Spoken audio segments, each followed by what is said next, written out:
Halina tayo ay magpuri sa Diyos na po natin.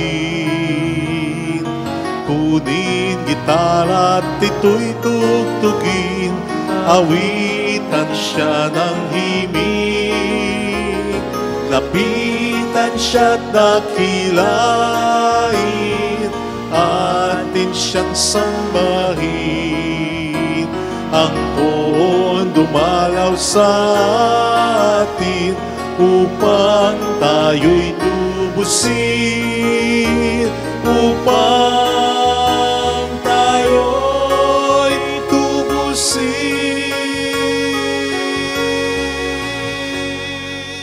Sa ngalan ng Ama at ng Anak ng Espiritu Santo. Amen. Sumayin niyo po ang Panginoon. At sumayo rin. Tayo po ngayon ay nasa ikalawang araw ng ating pagninopena para sa karangalan ng mahal na Birhen ng Lazaret.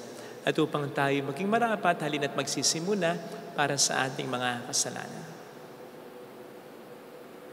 Tayo pong lahat, inaamin ko sa makapangyarihang Diyos at sa inyo mga kapatid, na lubha akong nagkasala sa isip, sa salita at sa gawa at sa aking pagkukulang.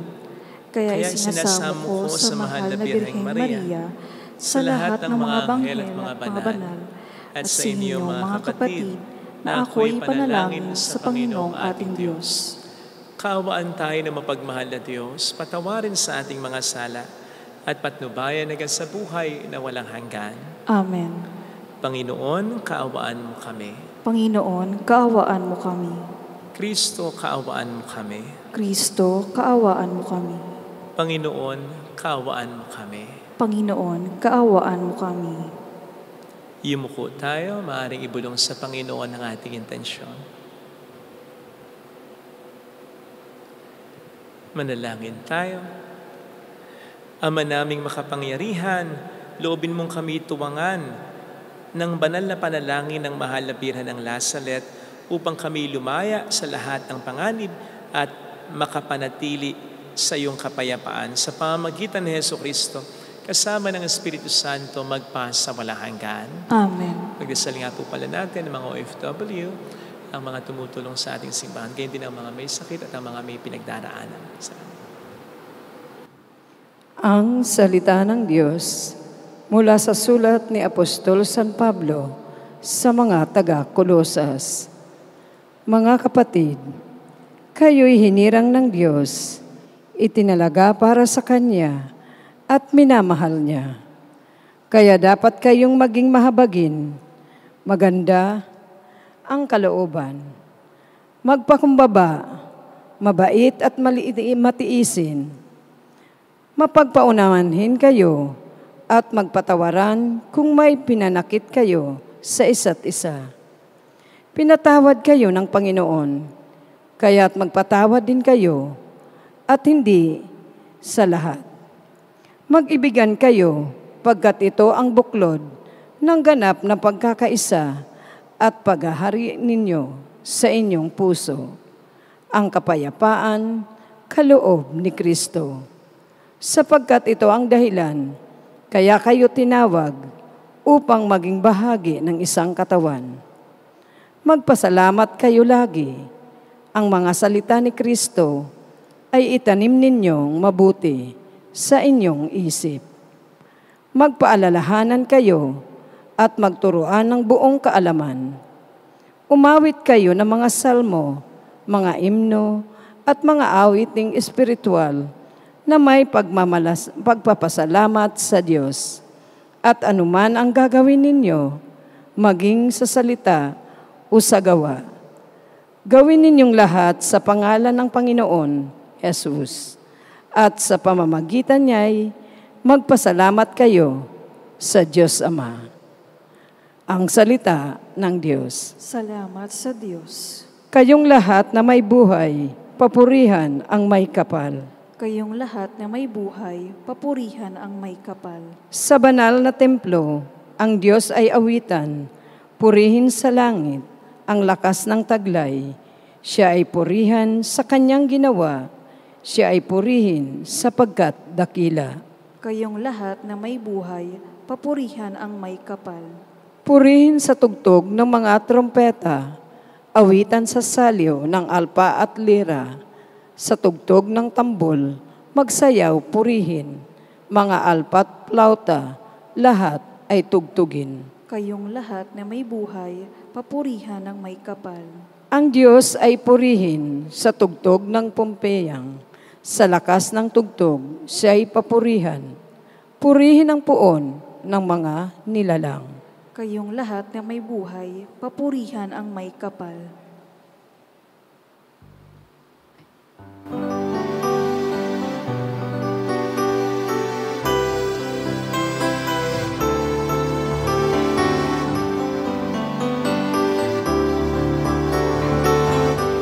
Hallelujah, hallelujah, hallelujah, hallelujah, hallelujah, hallelujah, hallelujah,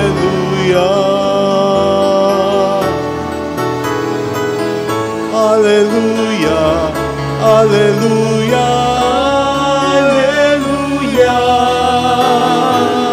hallelujah, hallelujah, hallelujah, hallelujah.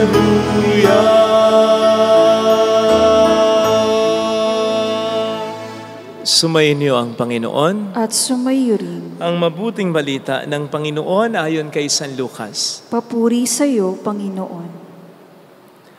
Noong panahong iyon, sinabi ni Jesus sa kaniyang mga alagad, "Sinasabi ko sa inyo, mga nakikinig, ibigin ninyo ang inyong mga kaaway. Gawin ninyo ng mabuti ang mga napupuot sa inyo. Pagpalain ninyo ang mga sumusumpa sa inyo. Idalangin ninyo ang mga umaapi sa inyo. Kapag sinampal ka sa isang pisngi, iharap mo rin ang kapila. Kapag inaagaw ang iyong balabal, ibigay mo pati ang iyong baro.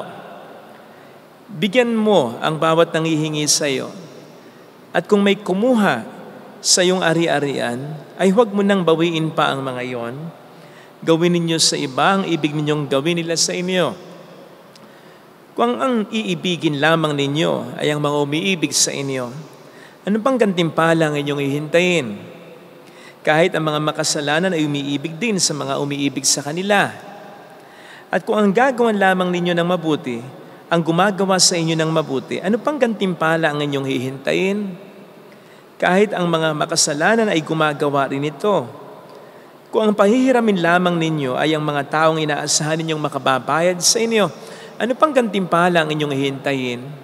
Kahit ang mga makasalanan ay nagpapahiram din sa mga makasalanan sa pag-asa ang mga ito'y makababayad. Sa halip, ibigin ninyo ang inyong mga kaaway at gawan ninyo sila ng mabuti. Magpahiram kayo na hindi umaasa ng anumang kabayaran. Sa gayon, malaking gantimpala ang tatamuhin ninyo at kayo magiging mga anak ng kataas-taasan. Sapagkat siya'y mabuti sa masasama at sa mga hindi marunong tumanaw ng utang na loob. Maging mahabagin kayo gaya ng inyong ama. Huwag kayong humatol at hindi kayo hatulan ng Diyos. Huwag kayong magparusa at hindi kayo parurusahan ng Diyos.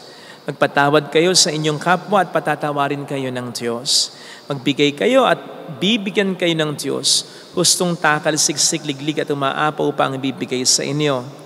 Sapagat ang takalang ginagamit ninyo sa iba ay siya rin gagamitin ng Diyos sa inyo. Mga kapatid, ang mabuting balita ng Panginoon. Pinupuri ka namin, Panginoong Hesukristo. Welcome po sa Our Lady of Lazaret, Kwasay Parish, kung saan ayos lang pong umiyak at samahan tayo ng mahal na ina sa pag-iyak at sa pagdarasal upang maging maayos ang lahat. Natatandaan ko po dati nung ako'y naka-assign sa Basilica Minore ng Immaculada Concepcion sa atin pong Kapitolyo sa Malolos.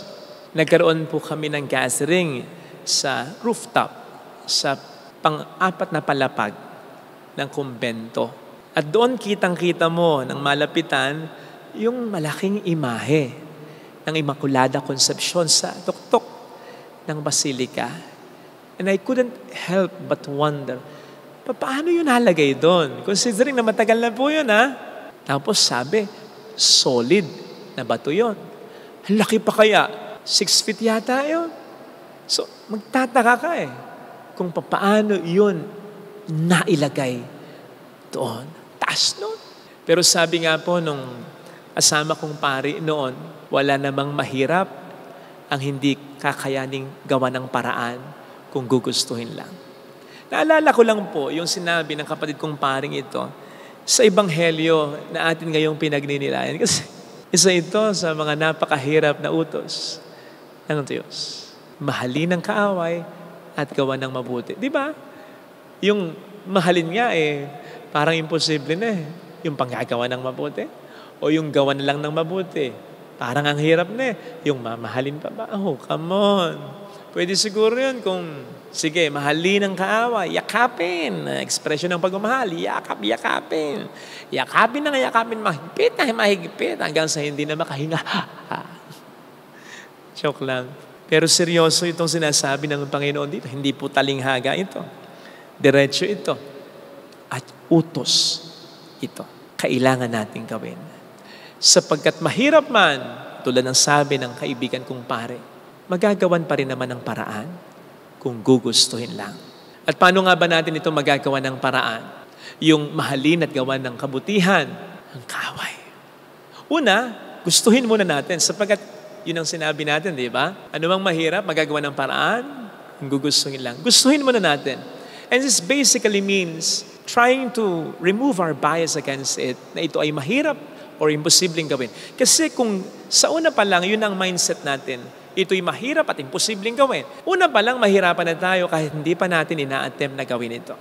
So, alisin natin sa isip natin yung ito'y mahirap, lalong-lalo na ito'y imposibleng gawin. Pwedeng sabihin natin mahirap, pero hindi imposible. Now, ano naman ang paraan na dapat gawin natin? Marami, pero I believe foremost of all these ways is just to obey Jesus. Sundin lang natin si Jesus. Si Jesus itong nag-uutos. Si Jesus na una, hindi ipagagawa sa atin kung alam niyang hindi natin kakayanin. At si Jesus na hindi mag-uutos sa atin ng isang bagay na alam niya rin hindi makatutulong sa atin. Lalong-lalo na pag mahirap, hindi niya tayo pababayang maghirap. Sabi ko nga, kung wala siyang magandang pinabalak. So, yung una, hindi niya ipapagawa sa atin kung alam niyang hindi natin kakayanin. Hindi ko po alam kung napapansin niyo sa mga matatanda, partikular na sa mga magulang, in relation kapag pinapasunod nila ang kanilang anak na i-try, gawin ang isang bagay na hindi pangkaraniwan o nakatatakot para sa kanilang anak. Hindi ko alam kung napapansin po ninyo na isa sa mga paraan para makumbinsi nila ang anak nila ay yung sila mismo muna ang gagawa nito nang pinapagawa nila sa anak nila. Halimbawa, pinapahawakan ng magulang sa kanyang anak ang isang hayop katulad ng aso o kaya ng ahas sa zoo, ayaw ng anak. So ano gagawin ng magulang? Siya muna ang hahawak. Kapag may pinapakain ang magulang na hindi pangkaraniwan sa kanyang anak, siya muna ang tumitikim. Siya muna kumakain. At kapag pinalulusong ng magulang ang kanyang anak sa pool o kaya sa dagat, siya muna ang lulusong. Diba? Saka sabihin sa anak, siya, lusong na. Yun yung paraan ng magulang in order to give their children confidence. Na yung pinagagawa nila ay kayang gawin ng anak nila at makatutulong din naman sa anak nila sapagkat sila na ang unang gumawa nito para sa anak nila. Mas talong ganon ang ating Panginoon. Yung mga sinasabi niya dito, umiibig sa kaaway, gumagawa ng mabuti sa napupuot, pinagpapala ang mga sumusumpa, ipinagdarasal ang mga umapi. Siya yun Siya ito Siya rin yung kinuha ang kanyang damit o balabal. So bago niya ipagawa sa atin, ginawa po muna niya. Kaya hindi natin po pwede siyang akusahan na hindi tayo iniintindi sa ating kalalagayan o hindi man lang iniisip kung kaya ba natin o hindi, basta nag-uutos na lang. Hindi siya ganon. Bago niya iutos sa atin, ginawa muna niya upang ipakita sa atin na kakayanin natin. Isipin po ninyo ang pinag-uusapan natin dito sa Jesus. Sabihin niyo ng Diyos pero hindi niya ginamit ang kanyang pagka-Diyos para lamang kayanin ang mga bagay na mahirap. Pero gusto kong kunin yung punto na Diyos siya Wala siyang kasalanan Kaya mas matindi ang dating sa Kanya ng mga umaaway sa Kanya. I mean, mas nasasaktan siya. Kasi kahit tayo ay inaapi, kahit tayo inaalimura, o kahit tayo ay pinagwawalang bahala, makasalanan tayo Kaya kahit papaano, hindi masyadong solid yung sakit na nararamdaman natin dahil tayo'y makasalanan din, tayo'y imperfect din. Ang Panginoon, perfecto, walang bahidongis, kaya kahit maliit na kasalanan sa Kanya, ay nakasasakit sa Kanya. But despite this, nagmamahal siya, nagpapatawad siya, at gumagawa rin siya ng mabuti. Kahit na sa mga masama ang loob o sa mga may masamang ginagawa sa Kanya. So wag po nating isipin, hindi natin kakayanin. Sapagkat ito ay ginawa na para sa atin ng Panginoon natin. At hindi rin naman din niya ipapagawa sa atin kung alam niya hindi makatutulong sa atin. Lagi nating sinasabi na ang pagkapatawad ay hindi para sa pinapatawad, kundi para sa atin na dapat magpatawad. So much so, na pwede nating sabihin na ang talo talaga sa huli ay hindi yung dapat patawarin, kundi yung kailangan magpatawad, ayaw magpatawad. So yun, ito'y nakatutulong sa atin. Pero wag po sanang masentro lang tayo doon. Yes, ito'y malaking tulong sa atin in as much as hindi na natin dadalhin sa puso natin yung bigat o yung sakit na ginawa sa atin kapag ang tao ay pinatawad na natin, minahal na natin, o kaya kinalimutan na natin ang ginawa sa atin. Hindi lang yun Huwag tayong masentro lang doon. Sapagkat wag po sana nating ma-miss yung katotohanan na kapag minamahal at ginagawa natin na mabuti ang taong nagkakasala sa atin, or pinatatawad natin yung taong nagkasala sa atin, mas lalo po nating ma-appreciate ang ginagawang pagkapatawad at pagmamahal, paggawa ng Panginoon ng mabuti sa atin, kahit na sa kabila ng mga kasalanan natin. Sapagkat wag po natin kakalimutan yung katotohanan, we were enemies of God. Maliwanag yan, sinasabi ni San Pablo, Romans 5 verse 10. Tayo mga kaaway ng Diyos. Pero itinuring niya tayong kaibigan dahil sa ginawa niya para sa atin sa pamamagitan ng kamatayan ni Jesus. So siya na nga ang ginawa natin ng masama, siya pa ang gumawa ng paraan upang tayo kanyang mahalin at patawarin at gawa ng kabutihan. So yun talaga basically ang siyang nangyayari. Kasi hanggang ngayon, this continues to happen. Sapagkat hanggang ngayon ay nagkakasala din naman tayo. At hanggang ngayon, naririto ang epekto ng ginawang pagkapatawad para sa atin ng Diyos sa pamamagitan ng kamatayan ni Kristo. Kaya kapag tayo nagiging mabuti, kahit sa nagkakasala sa atin, mas ma-appreciate po natin yung katotohanan ito na ginawa at patuloy na ginagawa ng Panginoon sa atin, na sa kabila ng ating mga kasalanan, tayo kanyang pinapatawad, minamahal at ginagawa ng kabutihan. Yun ang mas makapagpapaluwag ng loob natin. Hindi lang yung hindi na natin kikimkimin, yung galit natin o tampo natin sa taong gumawa ng kasalanan sa atin, kundi yung ma-appreciate natin yung pagmamahal at pagpapatawad ng Panginoon sa atin. Lalo pat alam natin, nagkakasala pa rin naman tayo sa buhay natin. So, yun yung ganansya, advantage na ating makukuha. Bukod pa sa kung ang lahat tayo susunod dito, sa utos ng Panginoon, will be blessed. Will be very much blessed. Kasi isipin po ninyo, unang-unang sinabi niya sa kanyang pampublikong ministeryo, nang siya'y magpahayag sa mga tao, the kingdom of heaven is at hand. Repent and believe in the gospel. Alam po ninyo, ang kaharian ng Diyos ay taliwas sa paraan na ginagawa ng tao sa mundong ito. Kasi kung ang paghahari ng Diyos ay in line, very much in line sa mga ginagawa na natin sa mundong ito, hindi sana ang sinabi ng Panginoon, narito na ang paghahari ng Diyos. Yung ginagawa nyo, tuloy nyo na lang. Tuloy nyo na lang yung ginagawa nyo. Walang mali sa ginagawa nyo. O kaya, may konti lang mali sa ginagawa ninyo, sa mga gawin ninyo, sa mga paraan ninyo. Fine-tuning lang. Hindi Anong sabi niya? Repent. Baguhin ninyo ang ginagawa ninyo. Hindi iyan ang paraan upang pagharian kayo ng Diyos sa mundong ito. At kaya nga po, kung susundin lang talaga natin yung mga inuutos ng Panginoon sa atin, gaano man ito kahirap na gawin, mas mararanasan natin ang paghahari niya sa buhay natin. Kahit dito pa lamang sa mundong ginagalawan natin. Hindi. Ano nangyayari ngayon? Diba? Kanya-kanya. May mga panakanakang gera na. Hindi natin alam kung saan pupunta. Ibig sabihin lamang na yung ginagawa talaga natin ay hindi in line sa paghahari ng Diyos sa mundong ginagalawan natin. Kaya malayong-malayong paghahari ng Diyos, bagamat gustong-gusto nang ibigay ng Panginoon ang kanyang mga makalangit na pagpapala, taliwas kasi sa kanyang paraan ang ating mga ginagawa. Kaya nga, mga kapatid, ang utos ng Panginoon ay Sana gawin natin. Sapagkat ito ay makatutulong hindi lamang po sa atin, kundi sa mundong ginagalawan natin. O hindi man gawin ito ng iba, gawin na lang po natin.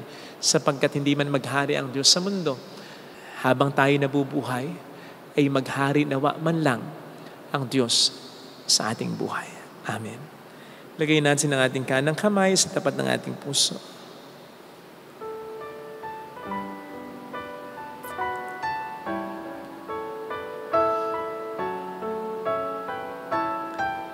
Awitin natin, alam kong may magagawa ang Diyos.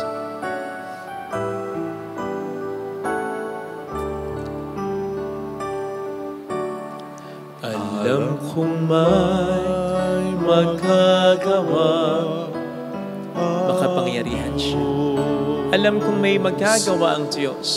Alam kong may magagawa Walang imposible sa Kanya. ang Diyos. Kung ako'y magtatapat, Kung ako'y magtatapat sa Kanya'y maglilingkod, sa Kanya'y maglilingkod. alam kong may magagawa ang Diyos. Alam kong may Hindi ako magdududa. magagawa ang Diyos. Alam kong diringgin ng Diyos ang samo ko, sapagkat mahal niya ako. Alam niya ang pinagdaraanan. Alam kong diringgin ng Diyos ang samo ko. Alam kong diringgin ng Diyos ang samo ko. Kung ako'y magtatapat, Kung ako'y magtatapat sa Kanya'y maglilingkod. sa Kanya'y maglilingkod. Alam kong diringgin ng Diyos ang samo ko. Pumikit tayo. Panginoon, tulungan mo kung ikaw ang papaghariin ko sa buhay ko. Maisuko ko nawa sa iyo ang kalooban ko, ang kalayaan ko. Hindi yung lagi na lang pinipilit ko ang aking gusto. Lalong-lalo na kapag nasasaktan ako, gusto kong gumanti, gusto kong magtanim ng galit. Ito'y nakabibigat sa akin, nakawawala ng ligaya sa buhay ko sa araw-araw at nagpapabigat ng dinadala ko. Tulungan mo ko, Panginoon, na ma-realize na hindi ito nakatutulong sa akin, hindi ito nakatutulong sa pananampalataya ko. Tulungan mo kung may pananalig na sumunod sa kalooban mo, sapagkat naniniwala ako na ito ang mas makatutulong sa akin at sa kapwa-tao. Hallelujah! Purihin ang Diyos. Hallelujah! Pasalamatan siya. Siya ay muling babalik sa atin. Hindi niya tayo iiwan. Hindi niya tayo mababayaan. Paniwalaan natin yan. Hallelujah! Purihin ang Diyos. Hallelujah!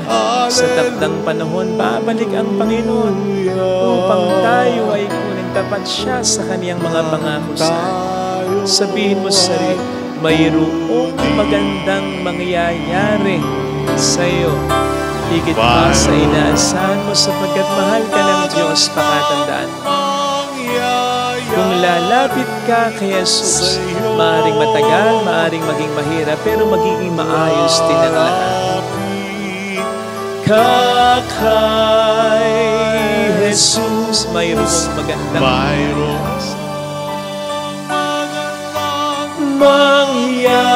mangyayari sa iyo kung lalapit kay Jesus. Unti-unti magiging maayos. Papuri sa Ama at sa Anak sa Espiritu Santo. Kaparang ng unang-unang ngayon, magpakailanman at magpasawalang hanggan. Amen.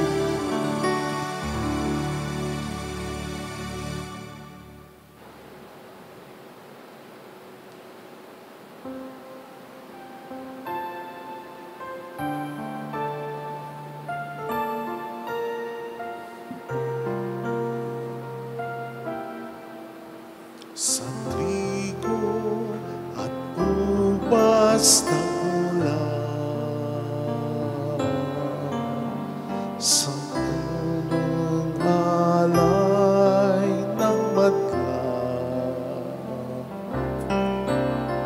handog ng bayan mo mong inilan. Tanggapin mo't gawing katawan, dugo ni Kristo. Itong alap at tinapay, kasama ang buhay naming taglay. Ama, kami bahagi na kay Kristong sugo mong hirang. Sa bigo at ubas ng ulan, sa mosyang alay ng madla, handog ng bayan mong inirang. Tanggapin mo't gawing katawan, dugo ni Kristo. Manalangin tayo, pang ating handog ay maging kalugod-lugod sa Diyos Amang makapangyarihan. Tanggapin nawa ng Panginoon itong paghahais sa iyong mga kamay sa kapurihan niya at karangalan sa ating kapakinabangan at sa buong sambayanan niyang banal. Ama naming lumikha, sa paggunita namin sa mahal na Birhen, hinihiling namin ang mga paghahain ay lakipan mo ng kapupunan upang kami ay maging handog na ikinalulugod mo kailanman sa pamamagitan ni Jesucristo kasama ng Espiritu Santo magpa sa walang hanggan. Amen. Sumayin niyo po ang Panginoon. At sumayo rin. Itaas sa Diyos ang inyong puso at diwa. Itinaas na namin sa Panginoon. Pasalamatan ang Panginoong ating Diyos. Marapat na siya'y pasalamatan. Ama naming makapangyarihan, tunay nga pong marapat na ikaw ay pasalamatan. Bukod mong pinagpalang maging ina ni Jesucristo, ang mahal na birheng nagpupuri at nagagalak sa iyo. Ikaw ang gumawa ng tanang dakilang bagay, ikaw ang lumilingap sa lahat kailanman. Nilingap mo ang mahal na birhen bilang iyong abang alipin na iyong binigyan ng tungkuling kumalinga sa anak mong manunubos namin. Kaya kaisa ng mga anghel na nagsisiawit ng papuri sa iyo ng walang humpay sa kalangitan, kami nagbubunyi sa iyong kadakilaan. Santo, Santo, Santo, Panginoong Diyos ng mga hukbo, napupuno ang langit at lupa ng kadakilaan mo, o sana sa kaitaasan, pinagpara ang naparirito sa ngalan ng Panginoon, o sana sa kaitaasan. Ama naming banal, ikaw ang bukal ng tanang kapanalan, kaya't sa pamamagitan ng iyong Espiritu gawin mong banal ang mga kaloob na ito upang para sa amin ay maging katawan at dugo ng aming Panginoong Jesucristo. Bago niya pinagtiis ang kusang loob na maging handog, hinawakan niya ang tinapay, pinasalamatan ka niya, pinaghati-hati niya iyon, niabot sa kaniyang mga alagad at sinabi, tanggapin ninyong lahat ito at kanin. Ito ang aking katawan na ihahandog para sa inyo.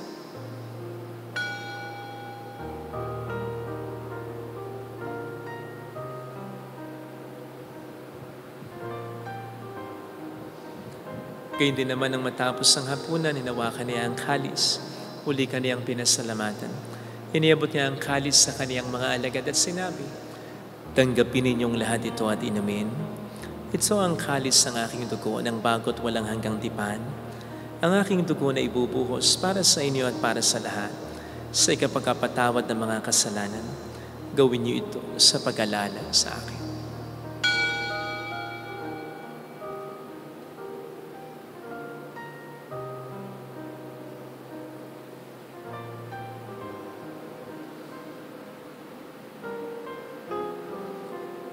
Ipagbunyi natin ang misteryo ng ating pananampalataya. Si Kristo'y namatay, si Kristo'y nabuhay, si Kristo'y babalik sa wakas ng panahon. Ama, ginagawa namin ngayon ang pag-alaala sa pagkamatay at muling pagkabuhay ng iyong anak. Kaya inialay namin sa iyo ang tinapay ng buhay at ang kalis ng kaligtasan. Kami nagpapasalamat dahil kami iyong minarapat na tumayo sa harap mo para maglingkod sa iyo. Sinasamo namin kami na magsasalo sa katawan at dugo ni Kristo ay mabuklod sa pagkakaisa sa pamamagitan ng Espiritu Santo. Ama, lingapin mo ang iyong simbahang laganap sa buong daigdig. Puspusin mo kami sa pag-ibig. Kaisa ni Leon na aming Papa, Dennis na aming Obispo at ang Tanang Kaparian. Alalahanin mo po ang mga kapatid naming nahimlay nang may pag-asang sila'y muling mabubuhay, lalo na pong aming ipagdarasal. Saglit tayong manahimik at ipagdasal ang ating mga minamahal na yumao. Kaawaan mo sila at patuloyin sa iyong kaliwanagan. Kaawaan mo at pagkingtapatin kaming lahat na makasalo sa iyong buhay na walang wakas. Kaisa ang mahal na Birhen ng Lasalet, ang Ina ng Diyos. Isanuse ang kabiyak ng kanyang puso lahat ng mga banal na namuhay dito sa daigdig ng kalugod-lugod sa iyo. May pagdiwang nawa namin ang pagupuri sa ikararangal mo sa pamamagitan ng iyong anak na aming Panginoong Jesucristo.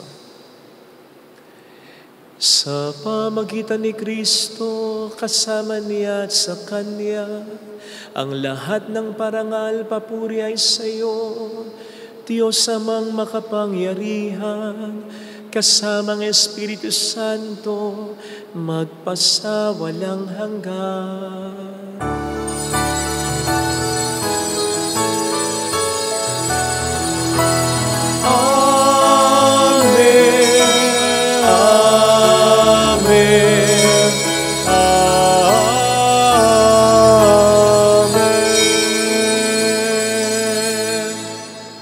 Tumawag tayo sa Ama.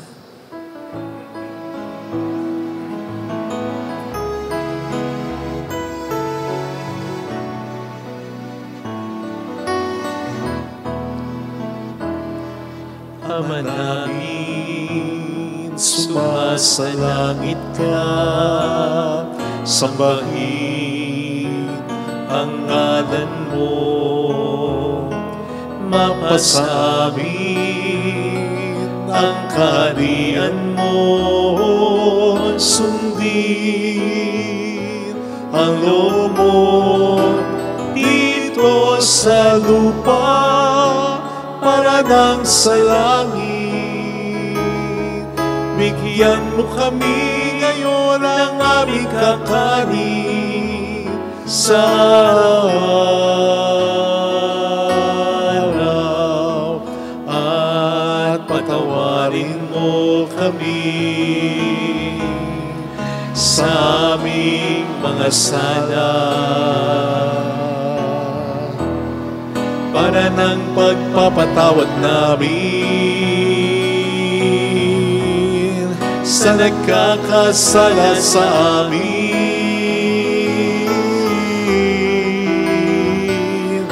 At huwag mo kami ipahintulot sa tukso, at iadya mo kami sa lahat ng masama.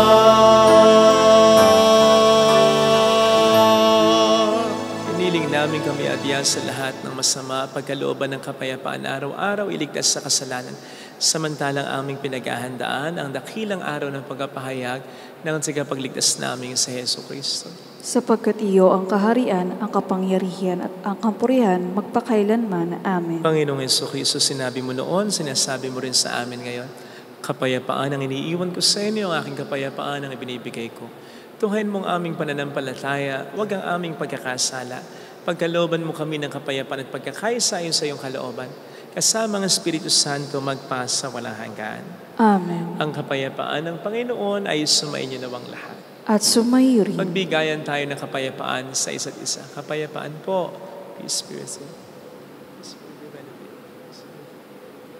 Kordero ng Diyos na nag-aalis sa mga kasalanan ng sanlibutan, maawa ka sa amin. Kordero ng Diyos na nag-aalis ng mga kasalanan ng sanlibutan, maawa ka sa amin. Kordero ng Diyos na nag-aalis ng mga kasalanan ng sanlibutan, ipagkaloob mo sa amin ang kapayapaan.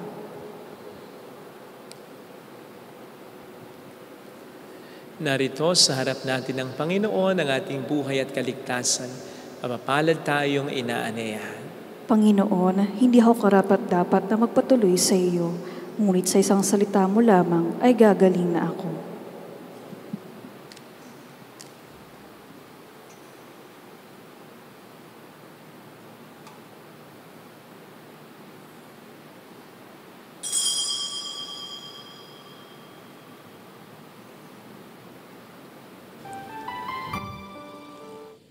Panalangin para sa espiritual na pakikinabang.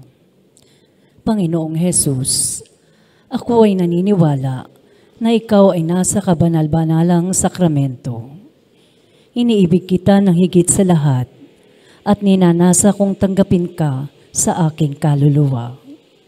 Sapagkat sa mga sandaling ito, hindi kita matatanggap sa sakramento. Tumuloy ka sa espiritu sa aking puso. Niyayakap kita na parabang naririto ka na. Inaalay ko ng buong buo ang aking sarili sa iyo. Huwag mong hayaang mawalay ako sa iyo. Amen. Bawat buhay ay may kulay.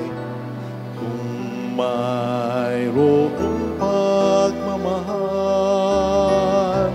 ang bawat tao'y may kanyang tanging pangarap.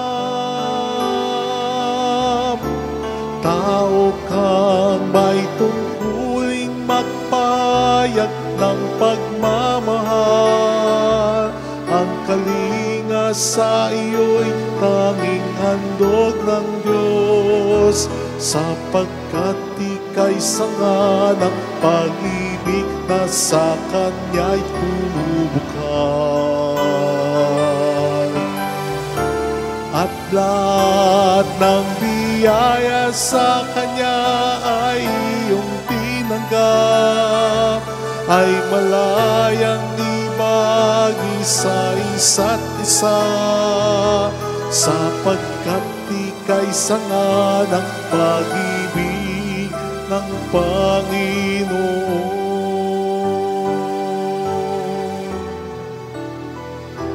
Sapagkat ika'y sanga ng pag-ibig ng Panginoon.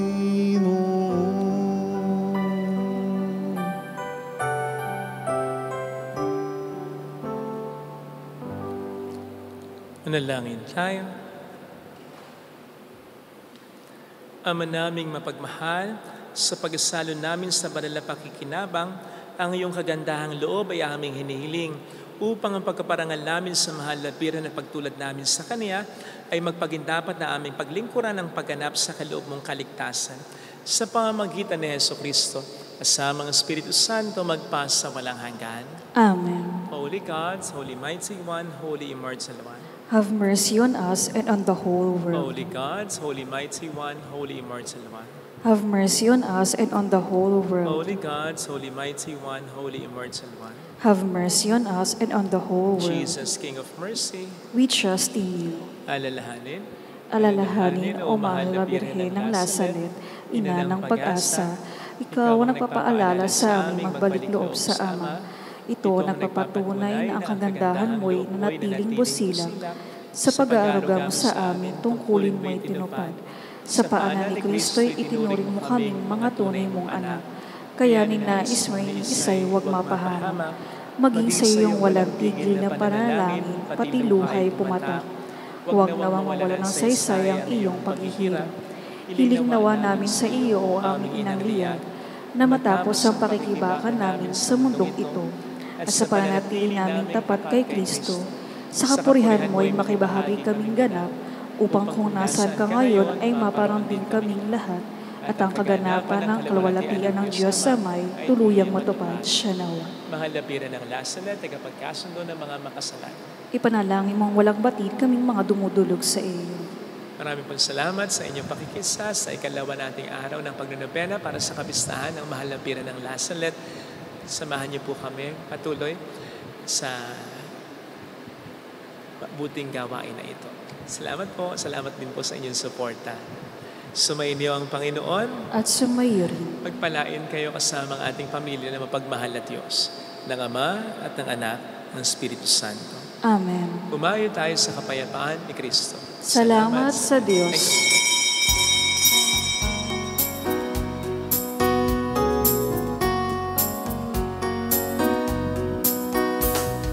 On this day, O Mother of our Lord, we sing you praise lighting up our way.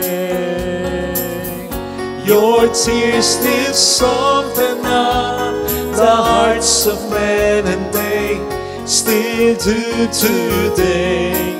May our love for you bring comfort in your pain. On this day, O Mother of our Lord, we sing you praise for lighting up our way. Your tears did soften up the hearts of men, and they still do today. May our love for you bring comfort in your pain.